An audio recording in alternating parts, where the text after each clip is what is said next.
सोहन, ओ सोहन,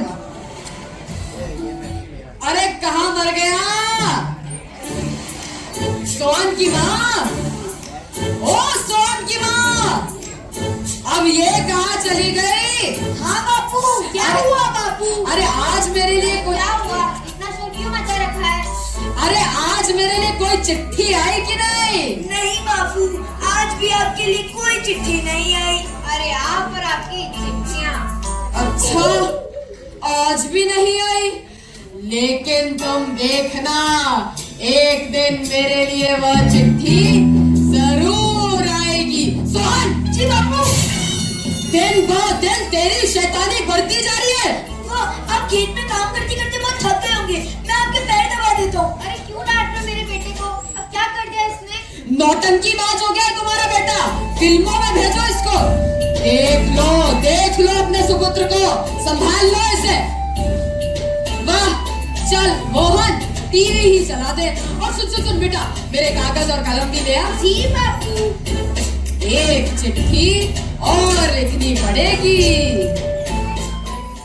जी हाँ, यह है मेरे बाबूजी श्रीमान संतोष कुमार जी।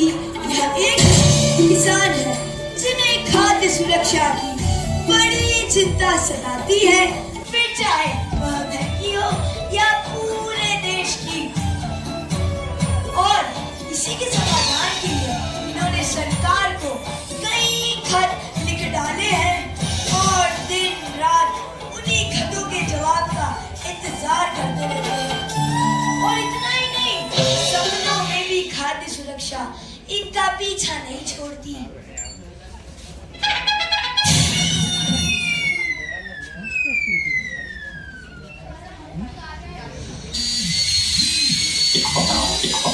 अरे एंटीना हटा दे, ऐसे नहीं चलेगा।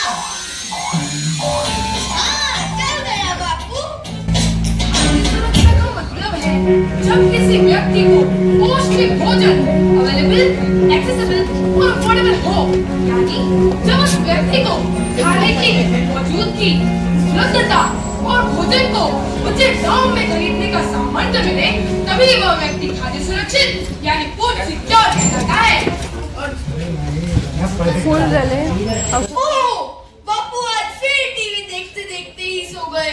सोहन भैया, टीवी बंद कर दो यार। अरे तू ही कर दे यार, आज बापू फिर सपनों की दुनिया में खो गए।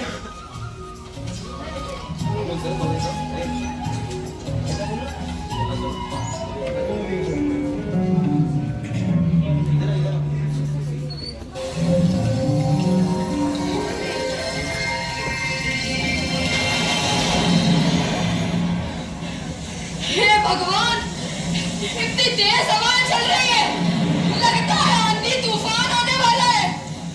कैसे फागुन में सावन कैसे आ गया? बिना मौसम बारिश कैसे? ये बिना मौसम बारिश बहुत भारी पड़ने वाली है। घोर अनर्थ, घोर अनर्थ। सोहन बेटा, उठ, इधर संभाल। हाँ बापू। तेरी माँ कहाँ है? वो तो सो रही है। अरे उठा उसको, बाढ़ आने वाली है।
अब क्या होगा?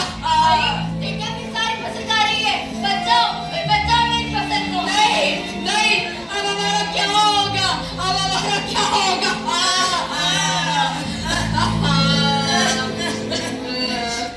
प्राकृतिक आपदाएं होती अनोखी, खेतों पर ये करती प्रहार, और देखो टिड्डियां फसल की भूखी, जो लाए विनाश की बार। अगला सपना उस मानव का है जिसका ही ये खिलवाड़। मानव की अब खत्म तपस्या, जब खो बैठा अपने हक अधिकार।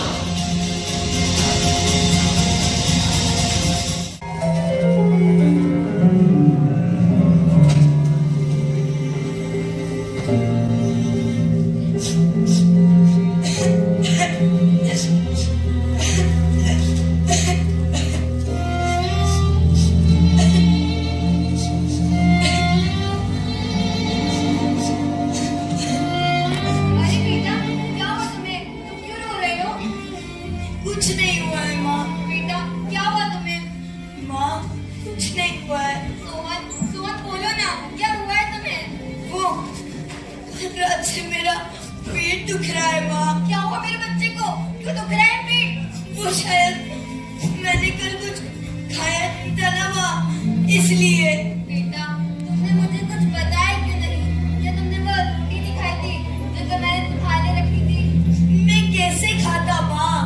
कल बाबा ने भी तो कुछ नहीं खाया था, वो भी तो भूखे ही थे, तो मैं वो रोटी कैसे खा सकता था? बेटा, वो रोटी तुम्हारे तो रखी थी, तुम बाबा की चिंता मत करो। माँ मुझे पता है हमारे घर की स्थिति बहुत खराब चल रही है, घर पर खाने को कुछ भी नहीं है। कल रात को भी सिर्फ एक ही रोटी बची हुई थी। ओह, बेटा, तुम यहाँ बैठो, मैं बस लाती हूँ खाने को।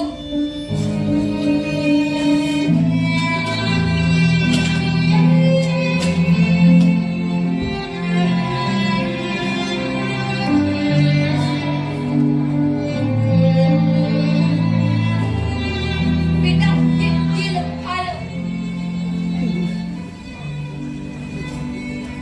पर ये तो कल रात की रोटी है माँ।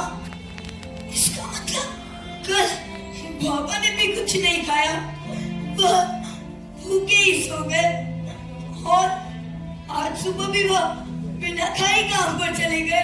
बेटा, पापा काम पर खा लेंगे, तुम बाबा की चिंता मत करो, तुम्हें खा लो ना। ठीक है माँ। अरे अरे अरे मैडम, ये आप क्या कर रहे हैं? आप बच्चे को बासी रोटी कैसे खिला सकती हैं? आप कौन है भैया? ओके ओके, हम फूड कॉर्पोरेशन ऑफ इंडिया की ओर से आए हैं। मैं सर्वे इंस्पेक्टर हूँ, और दरअसल हम आपके क्षेत्र में खाद्य सुरक्षा का स्तर जानने के लिए सर्वे कर रहे हैं। बेटा तुम वो रोटी रखो। मोहन, मेरे बैग से एप्पल निकाल कर बच्चे को दो। Yes sir.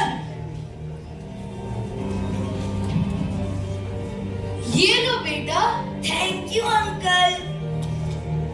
माँ ये अंकल कौन है?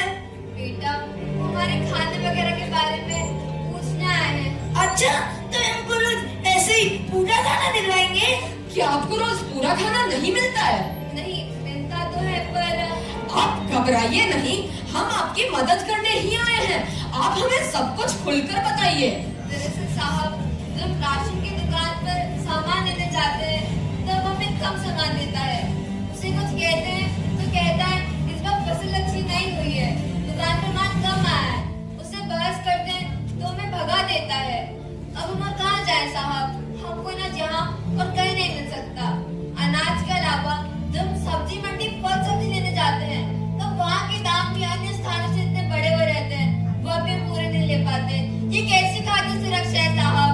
अंकल हमको तो दूध भी बहुत अजीब सा मिलता है, पीकर दूध जैसा लगता ही नहीं है, और जो तेल मिलता है उसे भी सूंघकर बहुत गंदी सी बदबू आती है। और आपको पता है अंकल, जब मैं मेरी माँ के साथ दाल साफ कर रहा था उसमें इतने सारे कंकड़ मिले, और धनिया में भी मिट्टी मिली। ये तो बहुत बड़ी समस्या है। खाना एक्सेसिबल भी नहीं है और अफोर्डेबल भी नहीं है। जो खाना मिल रहा है वह भी मिलावट के साथ। क्या क्या तुमने ये सब नोट करा? Yes sir. Very good. यहाँ पर जितने भी भ्रष्ट लोग हैं उन पर हम जरूर कार्रवाई करेंगे। आपको भोजन सही दाम नहीं मिलेगा। और अंकल, एक बार तो मैंने सेठ को तराजू के नीचे चुंबक लगाते हुए देखा। उसने हमको जबरदस्ती कम चावल दे दिए।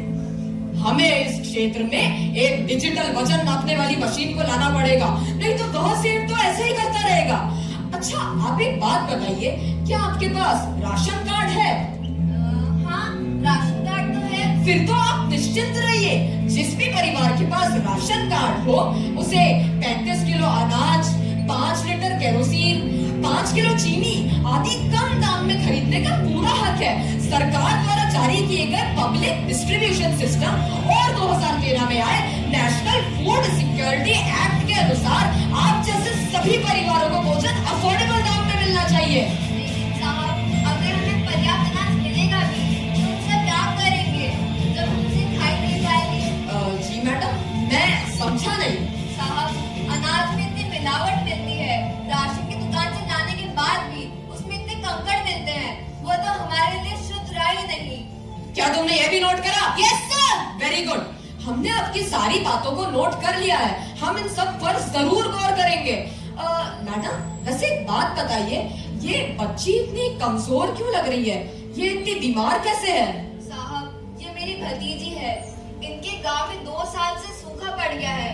वहाँ पे अन्न आसानी से उपलब्ध नहीं हो पाता है, इसलिए मैं वहाँ से कल ही लेकर आई, इसलिए ये इतनी कमजोर होती जा रही है। डॉक्टर साहब नहीं आए? मोहन, उनको फोन लगा। Yes sir. आ गए आप कहाँ रह गए थे? देखिए इस बच्ची को, इसका इलाज कीजिए।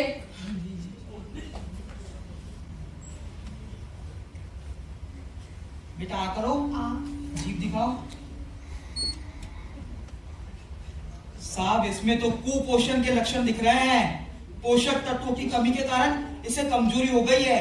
इसका डायग्नोसिस करना सख्त जरूरी है। हमें इसका ब्लड सैंपल भी चेक करना पड़ेगा। वैसे मैडम, यहाँ नजदीकी अस्पताल में हमारा कैंप लगा हुआ है। आप ऐसा कीजिए, आप इस बच्ची को वहाँ पर कल लेके आ जाइएगा। मैं वहीं पे इसका पूरा चेकअप कर दूंगा। जी डॉक्टर साहब। सरकार द्वारा आपकी सारी समस्याओं का समाधान कर दिया जाएगा, आप निश्चिंत रहिए। आपका बहुत बहुत धन्यवाद साहब। शायद वास्तव में अब हमें खाद्य सुरक्षा मिल जाएगी। Thank you uncle. मन लगता है अब सरकार भी इन समस्याओं पर ध्यान देने लगी है। राशन में आया भ्रष्टाचार है समस्या बड़ी गंभीर। ग्रामीण क्षेत्रों की खाद्य सुरक्षा क्यों नहीं बनती पत्थर की लकीर?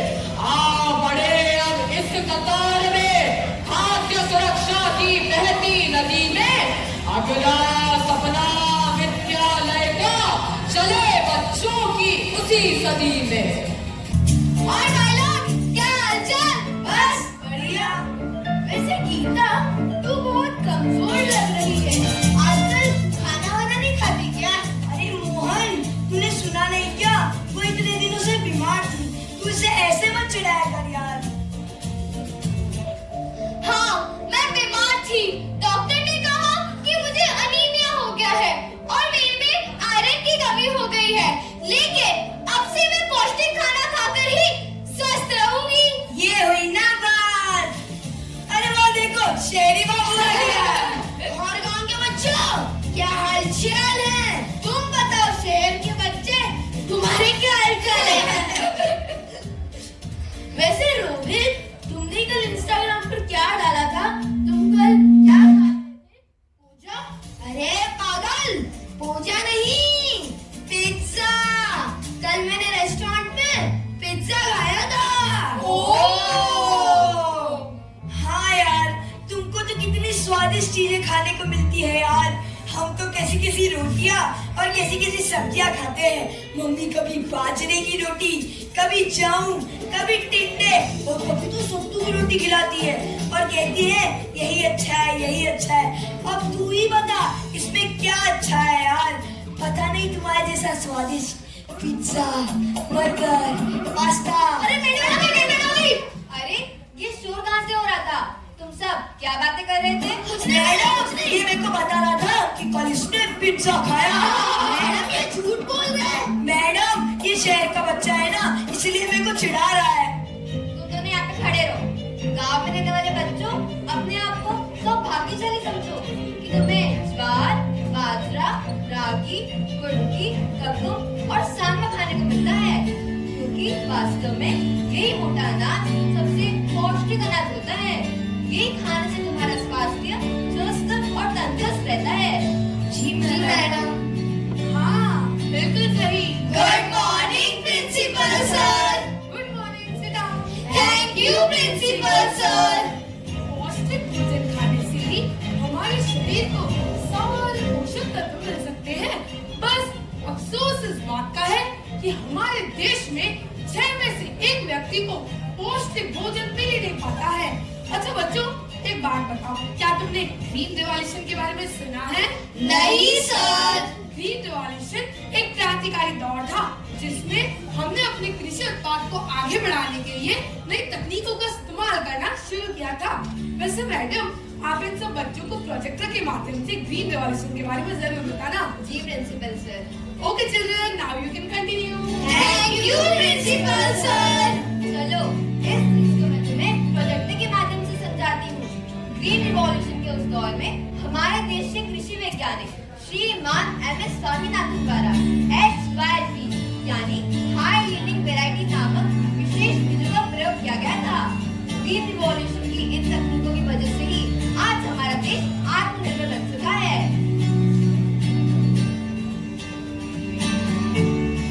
मैं हूँ गेहूं का बीज, लेकिन मेरी लो यील्ड है, यानी मेरा कृषि उत्पाद अधिक नहीं हो पाता।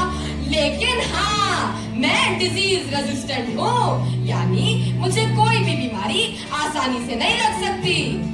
मैं भी गेहूं का बीज हूँ और मैं डिजीज रेजिस्टेंट नहीं हूँ। मुझे कोई भी बीमारी आसानी से लग सकती है, लेकिन हाँ, मेरी हाई यील्ड है और मेरा उत्पाद भी अधिक होता है। जब हम दोनों बीजों की क्रॉस ब्रीडिंग कराई जाती है, तब एक नया बीज उत्पन्न होता है जिसमें हम दोनों बीजों के गुण पाए जाते हैं। अब हमारा कृषि उत्पाद भी अधिक है और हम डिजीज रेजिस्टेंट भी हैं। इस तकनीक को कहते हैं हाइब्रिडाइजेशन।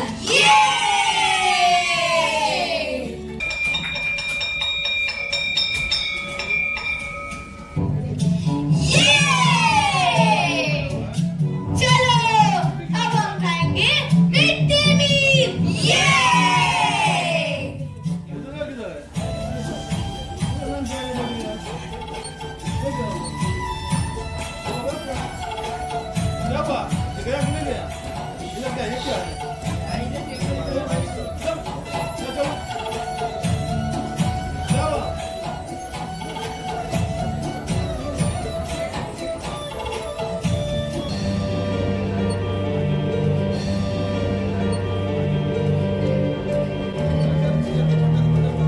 अरे भैया, वो देखो, गीता ने 2 रोटियां अपने बैग में ही छिपा दी। मैडम, पता है गीता ने मत बोल, प्लीज चुप रहे यार। नहीं, तुम बोलो मोहन, क्या बता रहे थे? मैडम, पता है गीता ने 2 रोटियां अपने बैग में ही छिपा दी। गीता, अपना बैग लेकर इधर आओ। इधर आओ।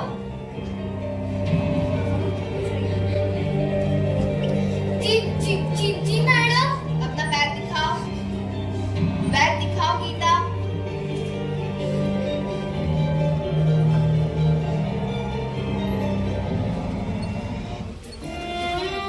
ऐसा क्यों किया आपने?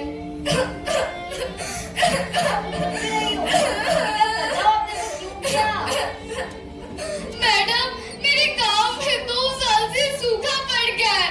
घर पर कुछ खाने को नहीं है, इसलिए मैं माँ बापू के लिए 2 रोटी ले जा रही थी, वरना फिर वो आज भूखे ही सो जाते।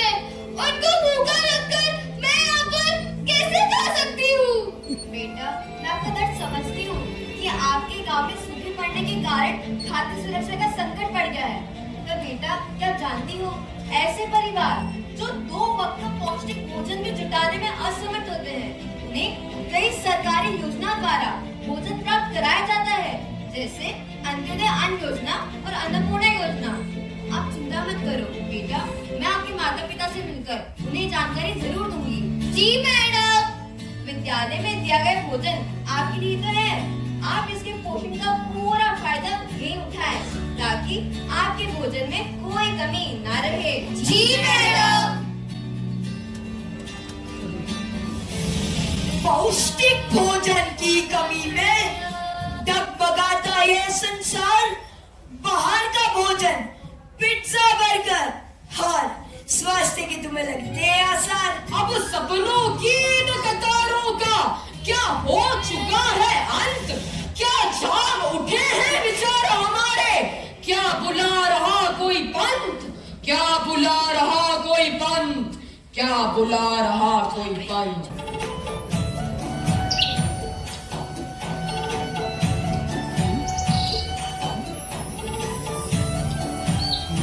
अरे सुबह हो गई क्या? कल रात को तो मैंने इतने भयंकर सपने देख लिए। ओ सोहन की माँ, सुनती हो? अरे क्या हुआ? सुबह सुबह इतना शोर क्यों मचा रखा है? अरे आज मेरे लिए कोई खत आया कि नहीं? वो सरकारी जवाब आया क्या? अरे सरकार को बहुत काम है, उनके पास आपकी बात सुनने का समय नहीं है। और वैसे भी अभी तो चुनाव भी आने वाले हैं, कोई जवाब नहीं आने वाला। वाह, चल सोहन टीवी ही चला दे।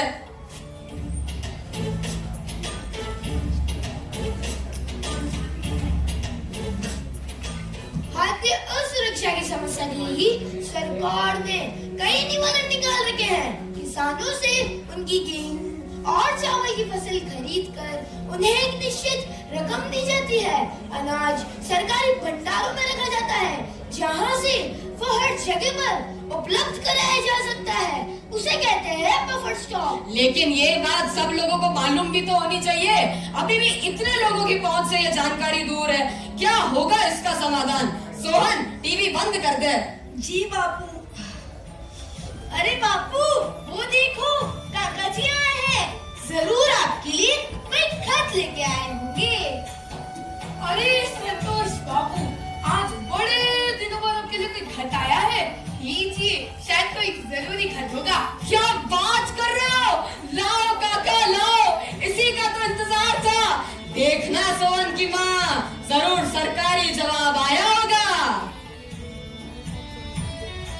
क्यों बापू, सरकारी जवाब ही आया है क्या?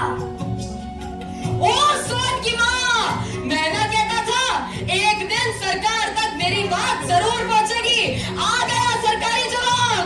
टिंक चिका टिंक चिका टिंक चिका टिंक। क्या सच में? आ गया सरकारी खत। अरे अरे रुको, पढ़ने तो दो, लिखा क्या है खत में?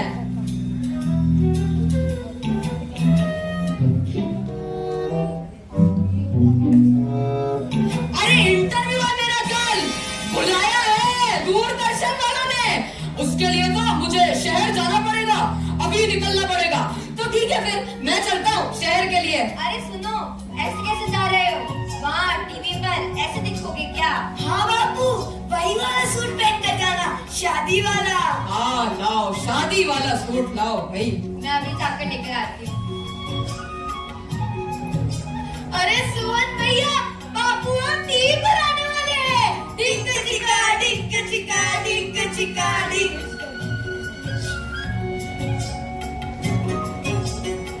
अब वही जाकर सुना देना अपनी खाद्य सुरक्षा की पूरी राम कथा। हाँ, और तुम घबराना भी मत। कर लिया, ये वादा कर लिया, भोजन सुरक्षित तो हम सुरक्षित। ये वादा कर लिया, हमने ये खुद से वादा कर लिया, ये वादा कर लिया। हमने ये खुद से वादा कर लिया, भोजन सुरक्षित तो हम सुरक्षित, भोजन सुरक्षित तो हम सुरक्षित। घर से बाहर भोजन का जुगाड़, स्वास्थ्य के साथ है ये खिलवाड़। खाद्य पदार्थों की मिलावट का जतन, समाज की नैतिकता का है वचन। रोगों से बचाने के लिए हमें रखनी है दूरी, रोगों से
अच्छी, पौष्टिक और पर्याप्त भोजन तक लोगों की पहुंच सुनिश्चित न होना ही खाद्य संकट है। क्या आप जानते हैं ग्लोबल हंगर इंडेक्स की रिपोर्ट में आज दुनिया में ऐसे 80 करोड़ लोग हैं जिनके सामने सबसे बड़ी चुनौती पेट की भूख मिटाना ही है, और इनमें से करोड़ों लोग तो भुखमरी की कगार पर ही हैं। 2020 में ही कुपोषण की समस्या सबसे अधिक उभर कर आई। क्या आप जानते हैं वर्तमान में हमारे खान पान का 60% हिस्सा तो गेहूं, चावल और मक्का ही है, जबकि अगर हम चाहें तो मोटे अनाज का भी अधिक मात्रा में उत्पादन कर सकते हैं। मैं अपने दर्शकों को बताना चाहूंगा कि ग्लोबल हंगर इंडेक्स विश्व में खाद्य सुरक्षा और भुखमरी का स्तर जानने के लिए बनाई गई एक रिपोर्ट होती है। सर, अगर ग्लोबल हंगर इंडेक्स 2023 की रिपोर्ट को माने तो भारत की क्या स्थिति है? देखिए, ऐसा है कि हाल ही में आई 2023 के ग्लोबल हंगर इंडेक्स की रिपोर्ट में 125 देशों की सूची में हम 111वें स्थान पर आए हैं, और इसका एक बहुत बड़ा कारण है भोजन की बर्बादी। जितने भोजन से 70 लाख लोगों का पेट भरा जा सकता था, उतने भोजन को हमने एक साल में बर्बाद कर दिया है। सर, इंसान की 3 बुनियादी जरूरतें होती हैं, रोटी, कपड़ा और मकान, जिसमें रोटी सबसे पहले आती है। लेकिन सर, भोजन को प्राथमिकता देने के बावजूद भी ये खाद्य असुरक्षा अभी तक क्यों बनी हुई है? सर, हम कहां पर मात खा रहे हैं? देखिए, ऐसा है कि हम मात खा रहे हैं एक्सेस और डिस्ट्रीब्यूशन में। यूएन के जीरो हंगर जैसे प्रोग्राम्स के अंतर्गत हमारी सरकार ने भी कई स्कीम्स बनाई है, लेकिन कई बार गरीब लोग आर्थिक संकट में आकर इन स्कीम्स के द्वारा प्राप्त किया भोजन बेच देते हैं। इसी वजह से गरीब लोग कई सरकारी योजनाओं का लाभ उठा नहीं पाते। गोदामों में पड़ा हजारों टन अनाज सड़ जाता है। शादियों और पार्टियों में बचा हुआ खाना हम अक्सर फेंक दिया करते हैं, जबकि हम उस भोजन को कार्यरत एनजीओ और संस्थाओं तक पहुंचा सकते हैं। अरे भाई, पर सिर्फ संस्था ही क्यों, हमें खुद भी ये भोजन जरूरतमंदों तक पहुंचाना चाहिए और जागरूक होना चाहिए। इसका सबसे बड़ा समाधान यही है, जागरूकता। हमें लोगों में जागरूकता को बढ़ाना होगा, जिससे सभी गरीब लोगों तक सरकारी योजनाओं का लाभ पहुंचे। चुपचाप इन समस्याओं को कब तक देखते रहेंगे? जो जागरूक लोग हैं, उन्हें जागरूकता को आगे भी तो फैलाने की